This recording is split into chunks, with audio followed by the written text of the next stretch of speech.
घोड्याच्या बागेत बांधलं होतं आणि त्या घोड्याच्या सेनापताच्या वासामध्ये तू कित्येक दिवस पडला होता. बलीला तुझी तयारी म्हणून सोडली. तोच तू पराक्रमी रावण आहेस ना? का तो तू पराक्रमी रावण आहेस ज्याने आपली पुत्रवधू असणाऱ्या कुबेराच्या सुन्याशी लग्न करण्याचा प्रयत्न केला होता? तोच तुझा पराक्रम आहे ना? का तो तू पराक्रमी रावण आहेस ज्याने एका तपस्वी ऋषिकन्येचा विनयभंग करण्याचा प्रयत्न केला होता? तो तूच आहेस ना? का तो तू रावण आहेस? रामाशी युद्ध करण्यात आपल्याला जमणार नाही हे समजून साधूचा बेल घेऊन सीतेचा कप्तानी हरण करणारा पराक्रमी रावण तूच आहेस ना? का तो तू रावण आहेस ज्याला सहस्त्रार्जुनाने आपल्या कवेत बांधून ठेवलं होतं आणि शेवटी तुझ्या आजोबांना येऊन पुलस्त ऋषींना येऊन सहस्त्रार्जुनाला विनंती करावी लागली होती का त्या विनंतीनंतर तुला सोडलं होतं? तो तूच रावण आहेस ना पराक्रमी? तेव्हा तुझ्या पराक्रमाच्या गप्पा मला काय सांगतोस? वातावरण तापत चाललंय. रावणाच्या लक्षात आलं की समोर मनुष्य साधा सुद्धा दिसतो तितका नाहीये. आता त्याने दुसऱ्या लावला. अरे मला अंगदा, तुझ्या वडिलाचे माझे अतिशय मैत्रीपूर्ण संबंध होते आणि अशा मैत्रीपूर्ण संबंधाच्या याच्यामध्ये तू जर माझ्याकडे आलास तर आपण दोघं मिळून तुझ्या वडिलाच्या वधाचा बदला घेऊ. अंगद त्याला सांगतो की म्हणे रावणा, तुझे आणि माझ्या वडिलांचे मैत्रीपूर्ण संबंध नव्हते. कारण जेव्हा तुला आव्हान दिलं होतंस आणि तेव्हा तुला वालीने आपल्या शिफ्टीत बांधून 6 महिने तिने लोकात फिरवलं होतं. त्यानंतर घाबरून तू त्याच्याशी मैत्री केली होतीस. ती मैत्री बरोबरीची नव्हती, तिथली मैत्री. दुसरी गोष्ट बदला घेण्याचा प्रश्न. अरे बदला तर राम घेईलच तुझा. तू जर मला ऐकलं नाहीस बदला राम घेईलच. आता मात्र राम फिरला. त्याने आज्ञा दिली की अंगदाला कैद करा, अंगदाला पकडा. असं सांगितल्यानंतर अंगद एक ताडपण उभा राहिला.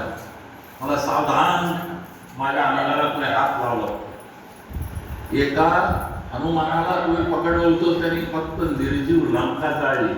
हनुमान दयाळू होता म्हणून त्यांनी कोणाला मारलं नाही, कोणाला इजा पोचवली नाही. मी तितकं दयाळू नाहीये. माझ्या अंगाला हात लावाल तर रामा तुझ्या सहित सगळ्यांचा मी नायनाट करून टाक. पण ते सोड म्हणे. मी तुला फक्त एकच गोष्ट सांगतो की तुझ्या या सभेमध्ये मी माझा पाय रोवतो. तू तुझ्या सभेतल्या कुठलाही पराक्रमी मनुष्य असेल त्याला सांग, माझा पाय जर तुम्ही हलवला तर मी रामाच्या वतीनं तुला वचन देतो की सीतेला घेऊन न घेता राम पराभूत झाले म्हणून परत जात. आणि असं म्हणून त्याने आपला पाय त्या ठिकाणी पडवला. कल्पना करा की त्या क्षणी जर काही विचित्र झालं असतं तर काय झालं असतं. परंतु ती ताकद आहे. या ठिकाणी पण 2 गोष्टी सांगितल्या जातात. एक की अंगदाचा रामाच्यावर विश्वास होता, रामाचा जो आशीर्वाद त्याच्याबरोबर होता, त्याला त्याच्याविषयी कल्पना होती. आणि दुसरी महत्वाची गोष्ट आहे की रामाच्या सैन्यामध्ये 3 जण असे होते, अंगद, हनुमान आणि जांबुवन. प्राणविद्या येते. प्राणविद्येमुळे आपल्या शरीराला कितीही ताकद बनवता येत होतं, किती ताकदवान बनवता येत होतं. आणि त्या प्राणविद्येचा उपयोग करून त्याने आपल्या पायाला ताकद बनवलं. छोट्या छोट्या वीरांपासून सुरुवात झाली. ते संपल्यानंतर रामाची मुलं आली, त्यांनी हलवायचा प्रयत्न केला. इंद्रजित आला, इंद्रजिताने पण त्याचा पाय हलवायचा प्रयत्न केला. त्या ठिकाणी पण ते संपलं झालं. शेवट आला रावण. तर त्याला एक आशा निर्माण झाली की जर मी याचा पाय उचलला त्याने सांगितलं त्याप्रमाणे राम निघून जाईल. कारण राम एकच नाही तर हो म्हणलं तर हो. जसा तो खाली आला आपल्या सिंहासनावरून खाली उतरलाय, अंगदाने तिथं पाय ठेवला, त्या ठिकाणी पोहोचलाय, खाली वाकताच त्याचा मुकुट खाली पडला. कसा त्याचा मुकुट खाली पडला, तसा अंगदाने जो पाय रोवला होता त्या पायाने तो मुकुट मोडून लावलाय. तो मुकुट जो आहे रामाच्या शिबिरात जाऊन पडलाय आणि रावणाला त्याने सांगितलं की हे आव्हान मी तुझ्या सभेच्या लोकांना दिलं, पाय धरायचे असतील तर तू रामाचे धर, माझे पाय धरायच्या भानगडीत पडू नको. आणि त्या ठिकाणी वायू वेगाने अंगद बाहेर पडला. काय साधनं अंगदाने या सगळ्या याच्यामध्ये जे फॉरेन पॉलिसीचे एक्सपर्ट आहेत ते लोक सांगतात की एखादा अशा प्रकारचा मनुष्य जेव्हा जातो तेव्हा त्याने काय काय कार्य करायला हवं.